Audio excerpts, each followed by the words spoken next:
নবী, আমার বান্দারা তোমার কাছে আমার সম্পর্কে জিজ্ঞেস করে তুমি তাদেরকে বলো ফাইন্নী করিব, আমি তাদের নিকটে আছি। বান্দা যখন আমাকে ডাকবে আমি তার ডাকের জবাব দিব। সুবহানাল্লাহ।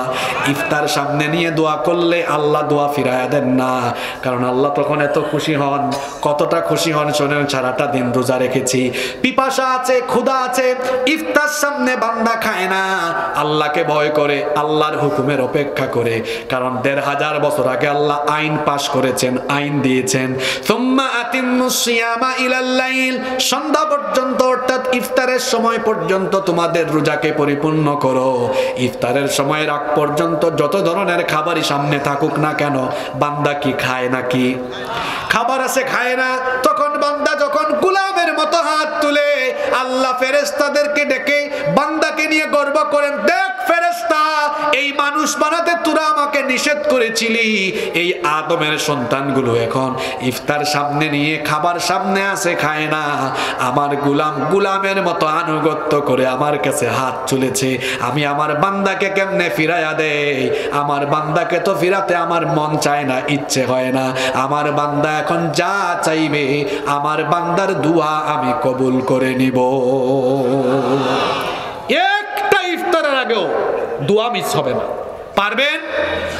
পারবেন ইনশাআল্লাহ। ৮ নাম্বার, রমজান মাসে প্রত্যেক দিন কিছু সদকা করার চেষ্টা করবেন। পারবেন না আপনারা? কেন সদকা করবেন শুনেন। বুখারী এবং মুসলিম শরীফের হাদিস, হাদিস বর্ণনাকারী সাহাবী হচ্ছেন আব্দুল্লাহ ইবনে আব্বাস রাদিয়াল্লাহু আনহুমা। তিনি বলেছেন, কানা রাসূলুল্লাহ সাল্লাল্লাহু আলাইহি ওয়াসাল্লাম আজওয়াদান নাস, রাসূল করিম সাল্লাল্লাহু আলাইহি ওয়াসাল্লাম ছিলেন মানুষের মধ্যে সবচাইতে বেশি দানশীল। মা ইয়াকুনু ফি রমাদান হিনা ইলকাহু জিবরিল, আবার তার এই সৎকার পরিমাণ অনেক বেড়ে যেত যখন জিবরিল আমিন তার সাথে রমজানে সাক্ষাৎ করতেন। আল্লাহ রাসূলের সাথে জিবরিল আমিন রমাদানের প্রত্যেক রাতে সাক্ষাৎ করতেন। ফায়ুদারিসুল কোরআন, জিবরিল আমিন নবীজিকে কোরআন শোনাতেন, নবীজিও জিবরিল আমিনকে কোরআন শোনাতেন। সুবহানাল্লাহ। আল্লাহর নবী রমজান আসলে পরে এত বেশি দানশীল হয়ে যেতেন, আল্লাহর নবী বলেন, এই হাদিসে এসেছে আল্লাহর নবী এত দানশীল হয়ে যেতেন, আজওয়াদু বিল খাইরি মিনার রিহিল মুরসালা, বৃষ্টি আসার আগে বৃষ্টি আনয়নকারী বাতাস যেমন তীব্র গতিতে আসে, আল্লাহর নবী রমজানুল মুবারকের মাসে বৃষ্টি আনয়নকারী বাতাসের চাইতেও আরো বেশি দানশীল হয়ে যেতেন। সবার সাধ্য একরকম নয়, সবার সামর্থ্য কি একরকম?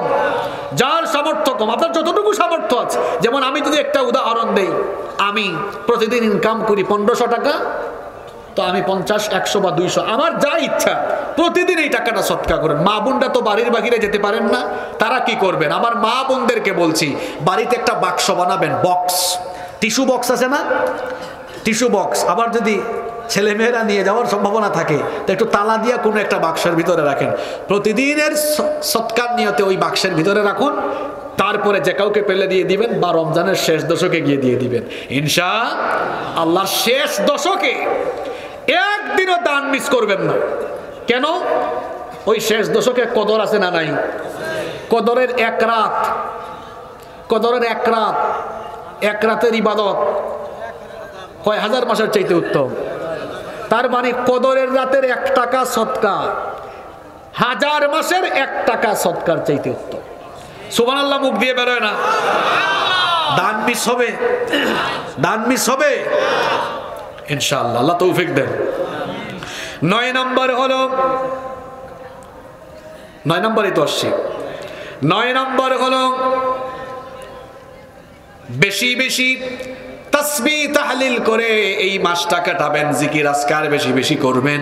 সুবহানাল্লাহ, আলহামদুলিল্লাহ, লা ইলাহা ইল্লাল্লাহু আল্লাহু আকবার, এগুলো বেশি বেশি জপবেন। 10 নাম্বার হলো বেশি বেশি ইস্তেগফার করবেন। দেখি বলেন তো, আল্লাহর নবী প্রত্যেক দিন ইস্তেগফার করতেন কয়বার? মাশাআল্লাহ। কয়বার? এক হাদিসে এসেছে 70 বার, আর এক হাদিসে এসেছে 100 বার। আল্লাহর নবী প্রত্যেক দিন কমপক্ষে 100 বার ইস্তেগফার করতেন। এখন আপনাদের কাছে আমার প্রশ্ন হলো, আল্লাহর নবীর জীবনে কি গুনাহের কোনো ছিটা ফুটা আছে নাকি? আস্তে বলবেন না, জোরে বলেন, আছে নাকি? আল্লাহর নবীর জীবনে কোনো গুনাহ নাই, তারপরেও ডেইলি ইস্তেগফার করেন কতবার? আমাদের জীবনে কম বেশি গুনাহ আছে না নাই? আমরা ইস্তেগফার করি কয়বার? হ্যাঁ, করেন না? মাশাআল্লাহ, করেন। আলহামদুলিল্লাহ, আলহামদুলিল্লাহ। আমার ভাইয়ের চেহারা দেখেই মনে হচ্ছে করে, কি নুরানি চেহারা। নাওয়ারাল্লাহু ওয়াজহাক, আল্লাহ আপনার চেহারায় আরো নূর দান করেন। চেহারা, অনেক মানুষের কালো হইলেও আলো থাকে, গুনাহগারদের চেহারায় গুনাহের ছাপ থাকে। দেখবেন আমাদের ইমাম সাহেব 10-12 হাজার টাকা বেতন পান, চেহারা সুরত সুন্দর, কালো হইতে পারে কিন্তু চেহারায় মায়া আছে। এসি গাড়িতে, এসি বাড়িতে থাকে, অনেক টাকা পয়সা আছে, ভালো ভালো খাবারও খায়, কিন্তু এটা দেখলে মনে হয় চেহারাটা চোরের মতো লাগে। তো লাগবেই তো, খায় তো আলগা পয়সা, খায় কি আলগা পয়সা খায়, এই জন্য তার এই অবস্থা। হারাম খুরদের হারামের চিহ্ন চেহারায় ফুটে ওঠে। আমরা কোন জায়গায় ছিলাম জানি? ইস্তিগফার। আমাদের সবার জীবনে কম বেশি গুনাহ আছে। তো নবীজি যদি গুনাহ ছাড়া 100 বার, তো আমাদের এই আমলটা নিজেদের মধ্যে সবার থাকার দরকার আছে না? 100 বার কেমনে করবেন আপনারা? একটু কৌশল শিখাই দিই। এক বসায় তো 100 বার করা সম্ভব নাও হইতে পারে। কিভাবে করবেন? কিভাবে করবেন?